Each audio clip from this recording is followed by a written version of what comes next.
ونستعينه ونستغفره ونعوذ بالله من شرور أنفسنا ومن سيئات أعمالنا من يهد الله فلا مضل له ومن يضلل فلا هادي له أشهد أن لا إله إلا الله وحده لا شريك له وأشهد أن محمدا عبده ورسوله اللهم صل وسلم وبارك على سيدنا محمد وعلى آله وأصحابه ومن تبعهم بإحسان إلى يوم الميعاد ويا أيها الحاضرون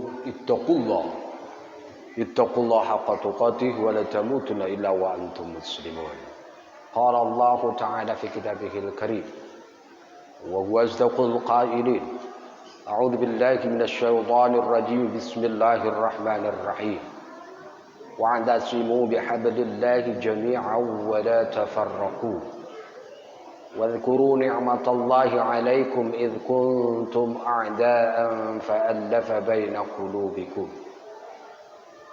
بين قلوبكم فأصبحتم بنعمته إخوانا صدق الله العظيم وصدق رسوله الكريم على ذلك من الشاهدين.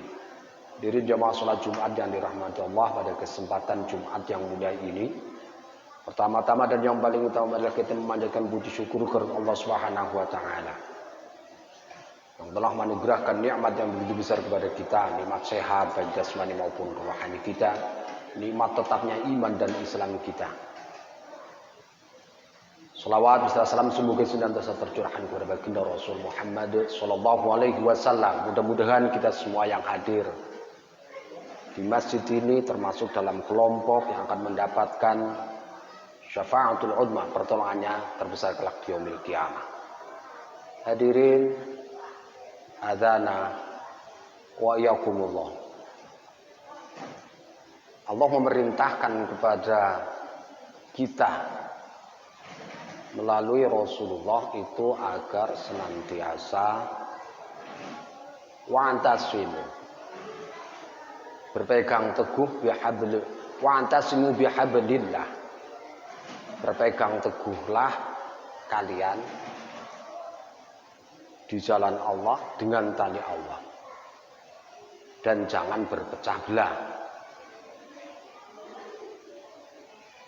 Yang pertama, yang kedua, ada persoalan mendasar. Ketika masih ada Rasulullah, itu semua umat Islam itu mudah. Segala persoalan itu diselesaikan di hadapan Rasulullah. Setelah Rasulullah wafat, kemudian muncul persoalan.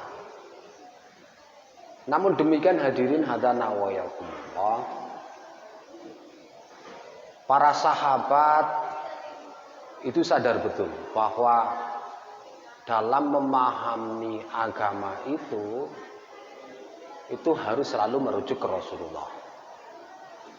Hadis yang memerintahkan itu alaikum bisunnati wa sunnati khulafaur rasyidin al-mahdiyyin. Engkau berpegang teguh kepada tradisi, sunnahku, tradisiku, hadisku, dan juga tradisi sunnah para pengganti-penggantiku, khulafaur rasyidin al-mahdiyyin, yang diberi petunjuk. Maka hadirin hadana wa yakumullah, kalau rujukannya Rasulullah pasti benar, kalau rujukannya para sahabatnya Rasulullah pasti juga benar, karena ada jaminan dari Rasulullah. Persoalan kemudian juga muncul.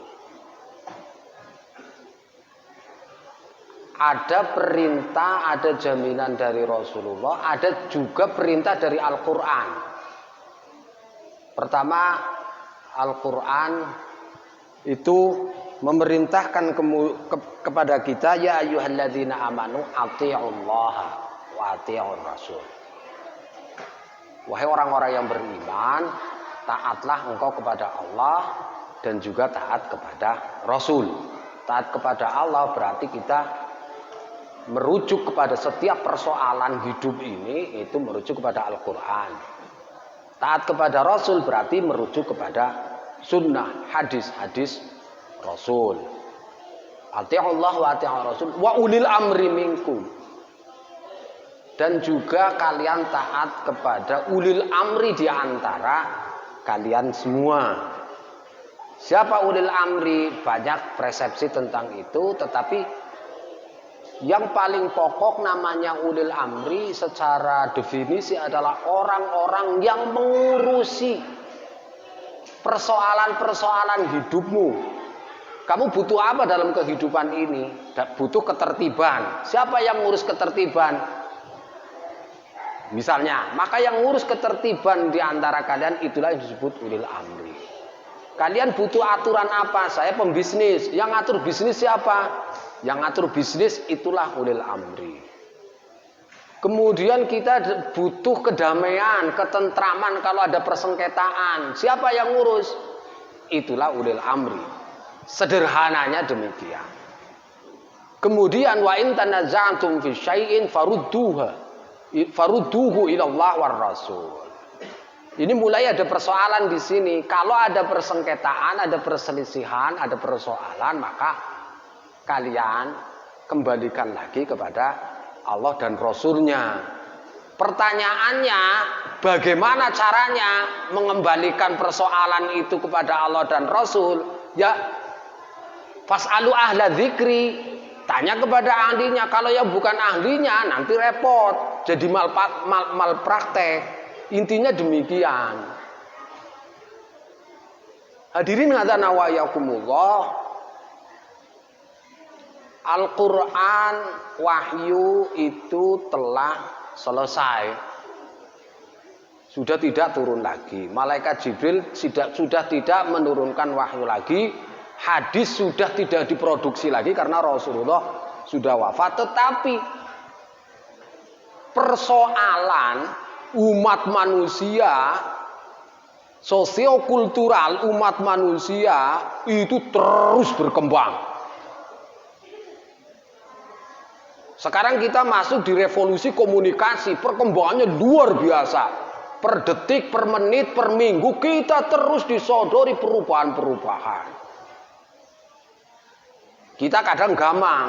Kalau kita punya ahli, selesaikan persoalan-persoalan perubahan itu. Itu terkait dari persoalan-persoalan yang sifatnya ubudiyah maupun yang sifatnya muamalah. Walaupun sebenarnya ulama sudah sepakat kalau persoalan ubudiyah, ibadah itu tidak boleh ada perubahan. Mengapa? Karena di situ qat'ud dilalah. Subut tetap, tidak ada inovasi, tidak ada kreasi. Tetapi kemudian muncul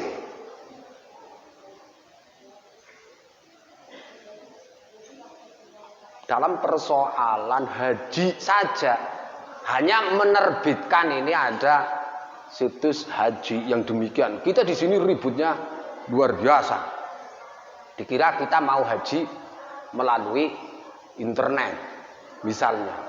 Itu persoalan mahdoh itu. Persoalan mahdoh. Cara menentukan orang tidak boleh berbeda terhadap persoalan sholat itu sesuai dengan waktunya. Karena itu syariah. Orang tidak boleh berbeda. Tetapi perbedaan itu boleh ketika menentukan kapan waktu sholat itu terjadi. Karena itu wilayah fikih. Kalau wilayah syariah tidak boleh. Maka muncul perbedaan di situ. Ada yang berbeda. Oh ini ke pagian, ini ke harus dimundurkan dan sebagainya. Itu persoalan ibadah maktoh. Dan seterusnya dan seterusnya. Zakat juga demikian. Rasulullah tidak pernah zakat pakai duit, pakai uang. Ternyata kita ada sebagian zakat pakai duit. Misalnya demikian, perubahan-perubahan itu. Oleh karena itu jauh-jauh hari Rasulullah sudah bersabda agar kita tetap dalam koridor keimanan dan keislaman. Apa? Al-ulama hum warasatul anbiya. Ini hadisnya cukup panjang, tetapi dipotong di sini. Ulama itu pewarisku. Artinya apa? Rasulullah itu sedang mengukuhkan bahwa yang boleh mengeluarkan hukum berijtihad itu adalah ulama. Kalau yang bukan ulama ngikut aja ke ulama. Persoalannya sekarang informasi itu begitu mudah dicari. Yang bukan memiliki kapasitas ulama semuanya ikut bicara dengan persepsinya sendiri. Padahal Rasulullah sudah menentukan begitu. Rasulullah jauh-jauh hari sejatinya juga sudah mengantisipasi, ini nanti umatku akan banyak. Tidak hanya tinggal di Mekah atau Madinah, tapi akan, karena memang Islam itu untuk dianut rahmatan lil alamin, lintas teritorial, lintas benua. Kita ke Mekah itu jauh sekali loh. Karena perbedaan sosiokultural itulah kemudian pasti akan ada perubahan, akan ada perbedaan.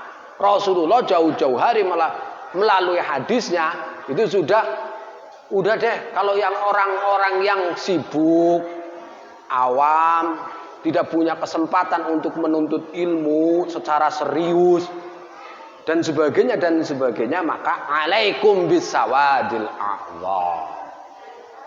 Kalau dalam keberagamaan, ikuti cara keberagamaan orang banyak itu kayak apa. Itu udah level paling dasar itu. Jadi di dunia ini orang beragamanya itu kayak apa umumnya, maka ikuti. Rasulullah juga menjamin tentang itu, bahwa umatku itu la tajtami'u ummati 'alal dhalal. Umatku itu tidak akan pernah mungkin sepakat semua untuk pada kesesatan. Itu enggak mungkin. Oleh karena itu, ini jaminan dari Rasulullah. Enggak usah terlalu sulit-sulit untuk tetap dalam koridor keimanan keislaman. Hadirin hadzana wa yakumullah. Namun demikian tetap yang namanya perbedaan itu pasti ada. Itu semenjak zaman Rasulullah dan lapor ke Rasulullah. Hadisnya terdapat dalam Sahih Bukhari. Suatu ketika Rasulullah memerintahkan kepada para sahabatnya, wahai para sahabat, dalam sebuah kasus, dalam sebuah peristiwa, bahwa ingat ya, la yusalliyanna ahadukum al-asra illa fi Bani Quraidah. Semuanya saya pesan, jangan ada di antara kalian kecuali sholatnya nanti di Bani Quraidah. Ini peristiwanya panjang. Jadi sebuah tempat. Kemudian fadraka ba'duhum al-asra fit tariq faqala ba'duhum la tusalli hatta ta'tiha wa qala ba'duhum bal nusalli lam yuraddu minna dzalika fadzukira lin nabi sallallahu alaihi wasallam. Kemudian falam yu'annaf wahidan minhum. Salah satu ternyata karena Bani Quraidah itu dari Madinah itu jauh, sampai di Bani Quraidah ternyata waktu asar sudah tiba. Bahkan kalau diprediksi nanti sampai Bani Quraidah nggak dapat sholat asar. Di antara para sahabat kemudian berbeda pandangan. Oh enggak, kita nggak boleh sholat sampai Bani Quraidah, kecuali nanti di Bani Quraidah. Walaupun sudah habis waktunya, perintahnya Rasul begitu. Yang kedua enggak, Rasulullah maksudnya enggak begitu. Maksudnya kita suruh cepat-cepat, jangan sampai lewat asar sampai Bani Quraidah. Nah ini kita nggak mungkin sampai sana karena persoalan. Jadi kita tetap sholat di sini. Dua sahabat Nabi yang selalu ketemu dengan Nabi aja menyikapi sebuah perintah Rasulullah, sunnah Rasulullah saja berbeda. Apalagi kita yang jaraknya 14 abad yang lalu. Informasi yang kita dapat tentang itu tidak komprehensif, pasti akan berbeda. Hadirin azan wa yakumullah. Setelah begitu lapor ke Rasulullah ini tadi begitu. Rasulullah tidak pernah menyalahkan dan juga mencela seorang pun dari mereka. Artinya sahabat itu ada yang tipikalnya tekstualis, memahami hadis secara tekstual. Rasulullah perintahnya kayak gini ya begini. Yang lain enggak kontekstual, enggak. Dari zaman Rasulullah sudah ada. Hadirin azan wa yakumullah, ini yang disebut perbedaan. Kemudian bagaimana cara menyikapinya? Rasulullah itu Allah dan Rasul itu tidak menginginkan kita terpecah belah. Bahwa kita itu bahkan pinginnya Allah dan Rasulnya kita itu semuanya bersaudara. Innamal mu'minuna ikhwatun fa aslihu baina akhawaikum fattaqullah. Maunya Allah kita itu semuanya bersatu, semuanya bersaudara. Kalau bersaudara kan kita saling bantu membantu, bahu membahu. Pertama itu. Dalam sebuah hadis, ini hadisnya di kitab-kitab kecil ada, di Arba'in Nawawi ada. Rasulullah menegaskan bahwa umirtu an uqatilan nas hatta yashhadu an la ilaha illallah wa anna muhammadar rasulullah wa yuqimus salat wa yu'tuz zakah illa bihaqqil islam. Fa in fa'alu hadza atau fa in fa'alu dzalika asamu dima'ahu. Saya diperintahkan oleh Allah untuk membunuh orang sampai mereka itu bersyahadat, bersaksi tiada Tuhan selain Allah dan Rasul utusan Allah, dan juga sampai ia mau melakukan sholat dan juga mau mengerjakan zakat. Kalau sudah mengerjakan itu maka dia asamu dima'ahu wa amwalahu, dia sudah terpelihara, darahnya tidak boleh dilukai, tidak boleh dicidrai, hartanya juga terpelihara. Kecuali memang ada hak Islam ya, misalnya qisas, kemudian murtad, itu lain lagi ceritanya. Atau dia zina muhsan, itu lain lagi ceritanya. Maksudnya adalah hadis ini adalah dalam konteks perang yang pertama. Jadi tidak boleh dibawa ke situasi damai kayak ini. Karena ada yang memahami bahwa hadis ini diperintahkan kepada setiap umat Islam untuk membunuh orang non-muslim. Salah. Kalau dalam peperangan is okay, siapa saja boleh membunuh siapa. Yang tidak membunuh dia akan terbunuh. Hadis ini konteksnya perang. Jangan dibawa ke konteks damai. Kan riweh. Itu yang pertama. Yang kedua, hadis ini sedang menegaskan bahwa yang disebut saudara seiman itu adalah dia kalau sudah syahadat, iman, Tuhannya satu, Allah, itu saudara kita. Rasulnya satu, syahadat. Rasulullah, Muhammad, mengakui Muhammad sebagai utusan Allah dan khatamun nabiyyin, itu saudara itu. Yang kedua, kalau dia sholat artinya sama-sama ahlul kiblat. Siapapun itu, apapun latar belakangnya, apapun warna kulitnya, etnisnya dan sebagainya, kalau dia sudah begitu itu saudara. Kalau dia ahlul kiblat, haram hukumnya kita mencela dia. Kita juga harus menjaga hak dia sebagai seorang muslim. Kemudian dia juga taat, mengeluarkan zakat dan sebagainya. Itulah saudara seiman seislam.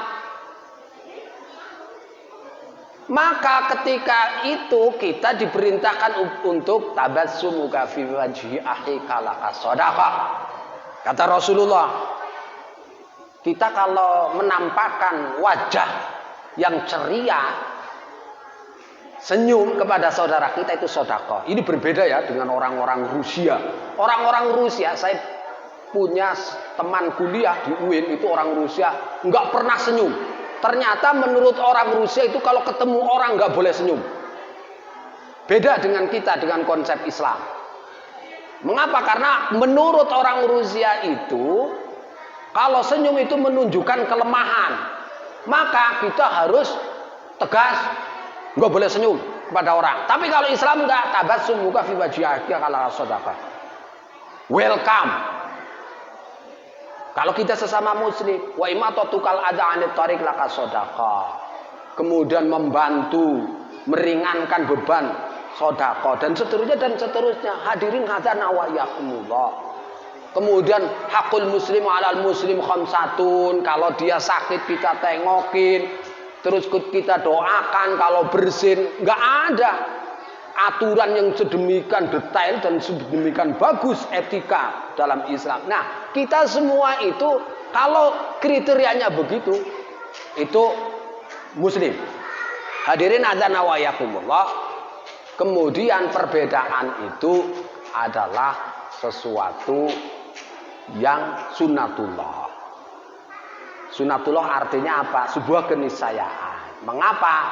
Ada beberapa hal. Karena kalau faktor internnya kita kan diperintahkan untuk ijtihad bagi orang yang mampu. Yang tidak mampu kita mengikuti.